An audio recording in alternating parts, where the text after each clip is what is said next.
Jumpa lagi dengan Yualita Dinar Maeskalifu. Hari ini Dinar akan bercerita tentang sebuah cerita kepahlawanan yang terdapat di Pulau Timor, Nusa Tenggara Timur, yang berjudul Sobe Sonbai III. Kota Kupang atau biasanya disebut sebagai Kota Kasih ternyata mempunyai cerita sejarah tentang seorang putra Nusantara. Dia adalah Sobe Sonbai III, seorang putra Nusantara yang tangguh melawan tangan-tangan kolonial Belanda. Teman-teman mau dengarkan tidak alur ceritanya? Dengarkan ya. Di Timor Barat pada zaman dahulu, Sobe Sonbai III adalah raja yang sangat berpengaruh. Ia adalah kaisar di kerajaan Oenam di Kauniki. Orang mengenalnya sebagai raja yang hingga akhir hayatnya tidak pernah sekalipun menandatangani perjanjian takluk kepada Belanda. Bersama dengan seluruh rakyatnya dan para Meo. Teman-teman tahu tidak? Meo artinya Panglima Berang. Mereka membangun 3 benteng pertahanan.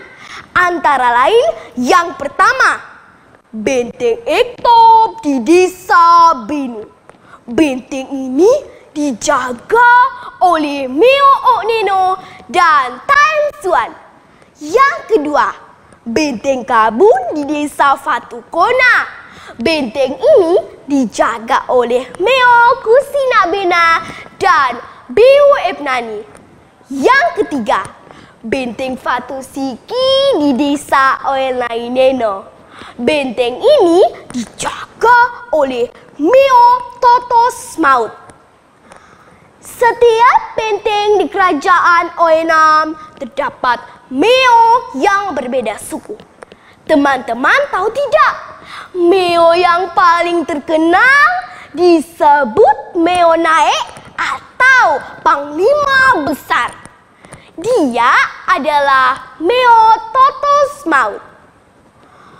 Perang Sobe Sonbai III melawan Belanda dimulai pada bulan September 1905. Perang ini dimulai di Desa Bipolo. Kini masuk dalam Kecamatan Sulamu. Peristiwa itu dikenal sebagai Perang Bipolo. Benteng Fatusiki akhirnya berhasil direbut oleh Belanda.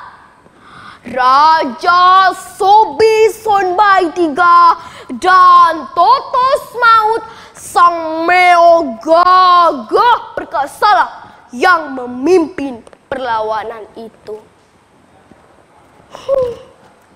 Namun karena keterbatasan senjata, pihak Belanda menang.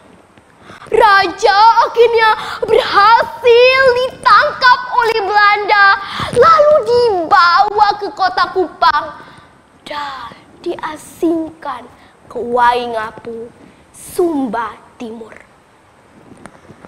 Sementara itu, Totos Maut juga ikut ditangkap oleh Belanda. Ia ikut menyerah sebagai tanda hormat baktinya kepada raja yang sudah duluan ditangkap. Totos Maut kemudian diasingkan ke Aceh dan dibawa ke Makassar untuk diangkat menjadi seorang prajurit Belanda dalam Perang Bone. Teman-teman tahu tidak? Karena jasa Totos Maut yang besar dalam Perang Bone, Totos Maut kemudian dikembalikan ke kota Kupang, lalu diangkat menjadi seorang temukung besar di wilayah Fatu Oni sampai akhir hidupnya. Teman-teman, untuk mengenang jasa-jasa Raja Sobe Sonbai III, dibangun sesosok patung satria besar yang seolah-olah sedang menunggang kuda sambil memberikan komando yang terdapat di Jalan Urip Sumoharjo, Kelurahan Merdeka. Pesan moral yang terdapat dari cerita ini adalah yang pertama, berjuang untuk mempertahankan tanah air daripada penjajah atau musuh yang ingin merampas kemerdekaan kita. Yang kedua, berjuang untuk mempertahankan kemerdekaan bagi kebaikan banyak orang. Beta bangga kepada pahlawan Sobe Sonbai III. Beta akan belajar dengan tekun dan membanggakan bangsa dan negara. Kota Kupang, kota kasih. Cukup sekian dan terima kasih.